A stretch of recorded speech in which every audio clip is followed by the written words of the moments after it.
You've been lied to since the day you opened your eyes, not out of malice, but because no one knew any better.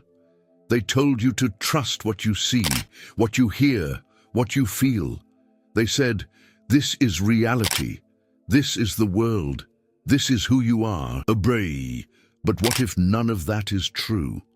What if your entire life, your struggles, your identity, your perception of reality has been filtered, edited, and projected from inside your own mind, and you never noticed? Here's the uncomfortable truth.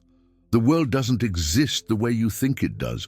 Your brain isn't showing you reality, it's predicting it, filling in blanks, replaying patterns, creating a simulation so convincing you'd swear it was solid. This isn't philosophy. It's neuroscience, it's psychology, it's the ancient spiritual insight you were never taught in school. And once you see it, really see it, everything shifts. The anxiety, the pressure to control, the constant need to figure it all out starts to dissolve. Because the moment you realize that the world isn't happening to you, but through you, a new kind of freedom opens. One you can feel right now. Stay with me. In the next few minutes, I'm going to show you the cracks in the illusion. And once you see them, you'll never see the world the same way again. 1. The hallucination of reality. You think you're seeing the world as it is, but you're not. What you're really seeing is your brain's best guess, a stitched-up version of reality, edited by assumptions, shaped by evolution, and painted by your past. Light enters your eyes, sure, but what you see isn't light.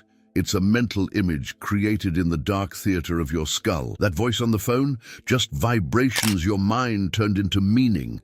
The feeling of a solid floor beneath you? Electrical signals? The illusion runs deep because it feels so convincing. Every sense you trust is filtered. Take sound. You're not actually hearing the world. You're detecting tiny shifts in air pressure, and your brain is translating those shifts into the illusion of a bird singing or a voice calling your name. It's all internal. Perception isn't a mirror, it's a hallucination you've agreed to believe. The colors you see, your mind's invention. The moment something touches your skin, you're not feeling it. You're interpreting signals milliseconds after they happened. Always behind, always filtered. And here's where it gets wild. Your brain doesn't just process the present, it predicts it.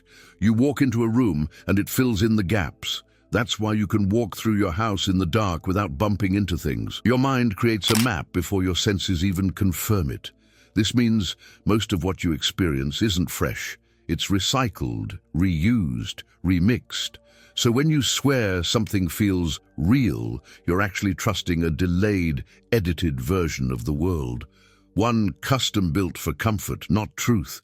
But if what you're seeing isn't reality and what you're feeling is just your mind's guess, then what is real? That's the first crack. When that question slips through the cracks of your confidence in your senses, something opens, and it leads straight into the heart of perception, where the brain isn't receiving the world, it's predicting it. 2. Perception is prediction, not truth. You're not looking at reality, you're looking at a story your brain tells to make sense of chaos. That's what perception really is, not a recording of the world, but a forecast based on previous data. Every color you see, every face you recognize, every danger you sense, it's all built from your history. Your brain predicts what you'll see before the image forms in your awareness. That's why you sometimes see someone you know in a crowd, only to realize it's a stranger. You weren't seeing them, you were seeing your brain's prediction. Think about driving a car on autopilot. You don't consciously process every turn, every light. Your mind runs a predictive model. That's perception in action. It's fast, efficient, and wildly inaccurate. Your expectations fill in the gaps like a movie editor.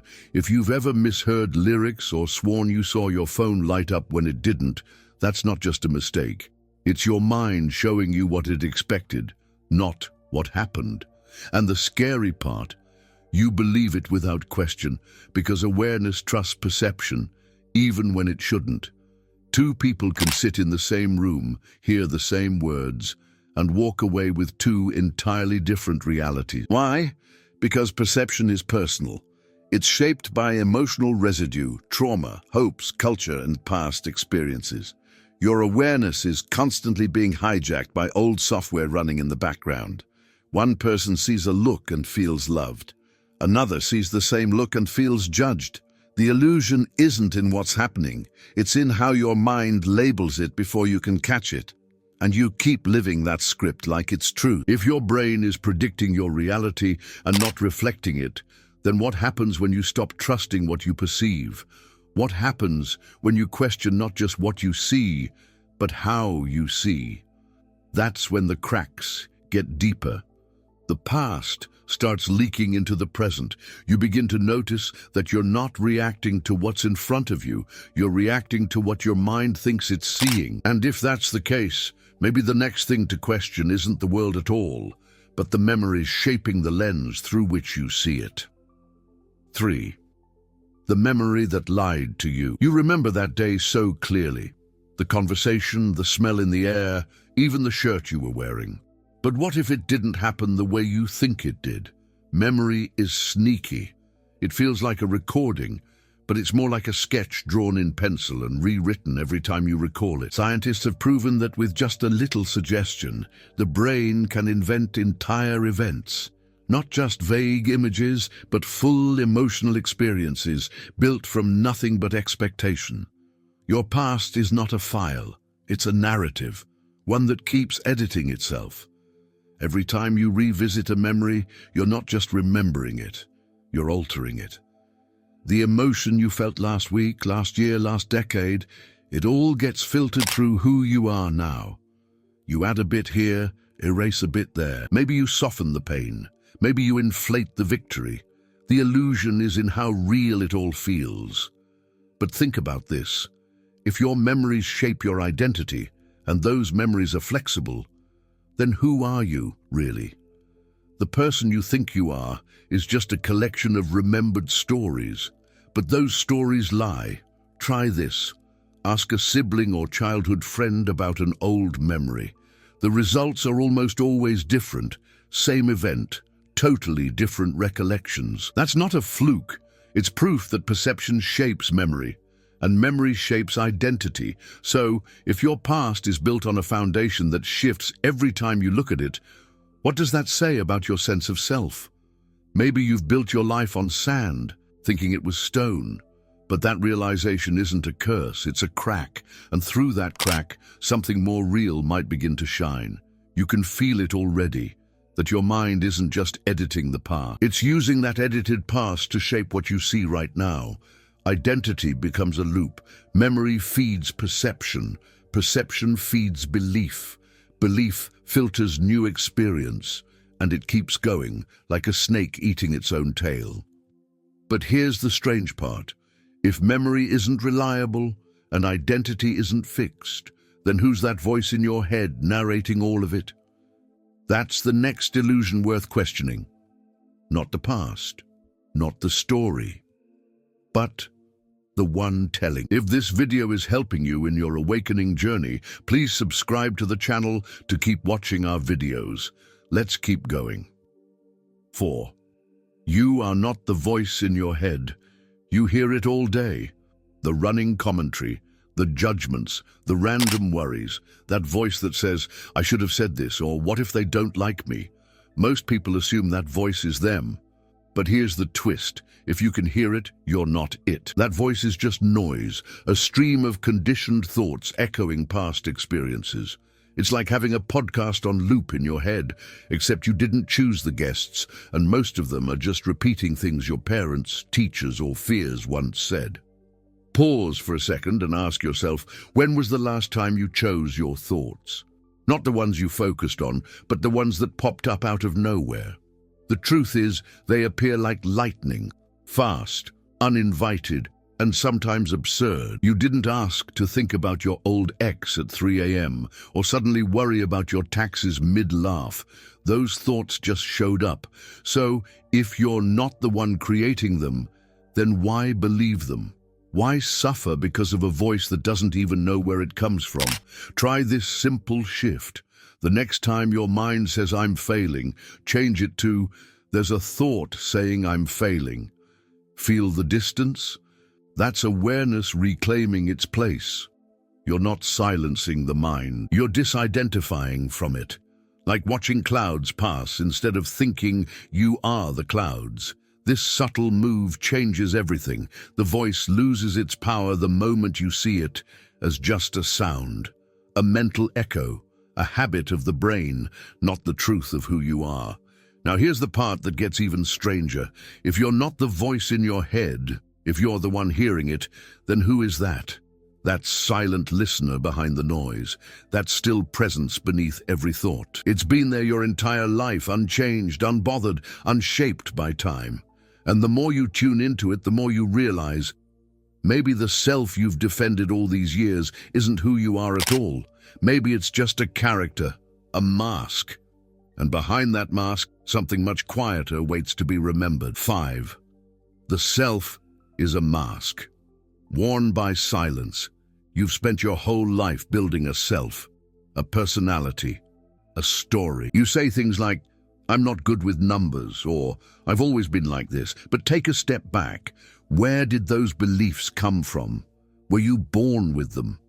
Or did you absorb them, one comment at a time, until they became your inner narrative? The truth is, identity is a costume tailored by culture, memory, and repetition. It feels solid, but it changes depending on who you're with, what you fear, or what you want others to see. Imagine being raised in a totally different country, different language, different religion, different norms. Would you still be you? Probably not. You'd carry different beliefs, speak differently, even laugh at different jokes. That's not random, that's the illusion of identity at work. Your self-image isn't fixed. It's flexible, contextual, and often unconsciously constructed.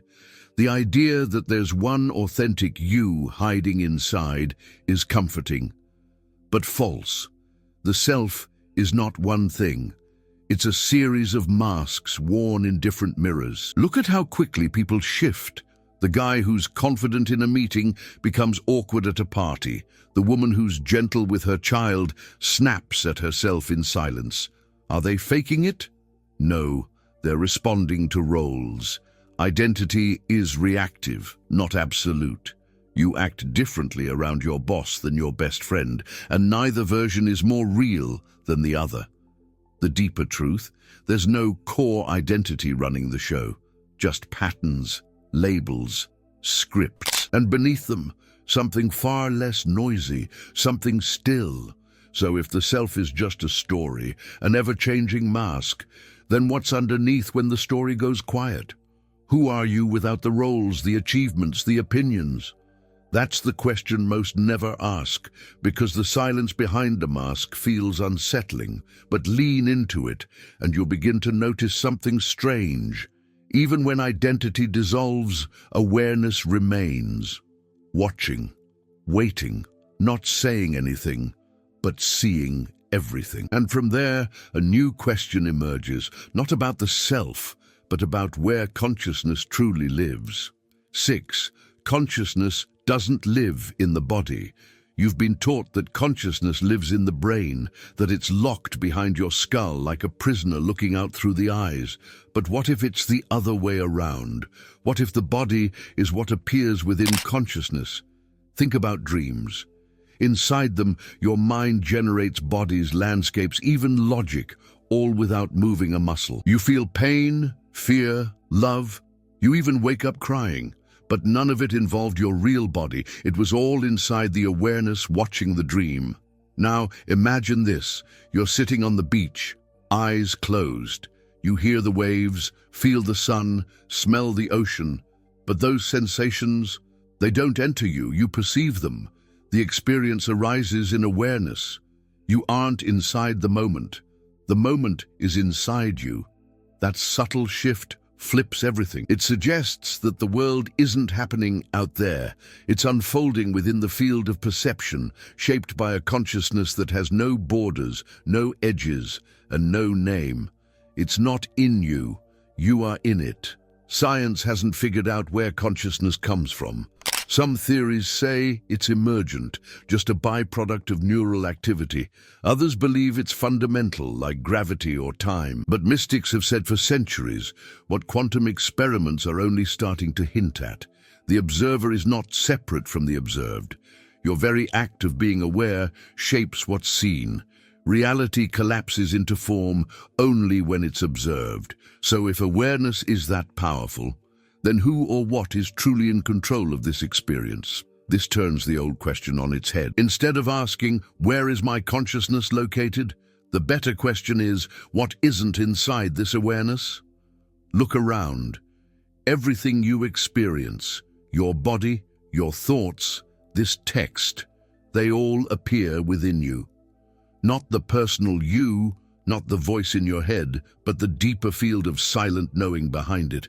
And if everything arises within that, maybe what you've been searching for isn't in the world or even in the mind. Maybe it's already right here, where silence becomes real. 7. Awakening is remembering the silence. You've been chasing answers your whole life, through books, jobs, relationships, even spiritual practices. But real awakening doesn't come with fireworks or final conclusions. It begins quietly, like a subtle pause between thoughts. The kind of pause that doesn't need to explain itself. That's the silence. And it's not empty.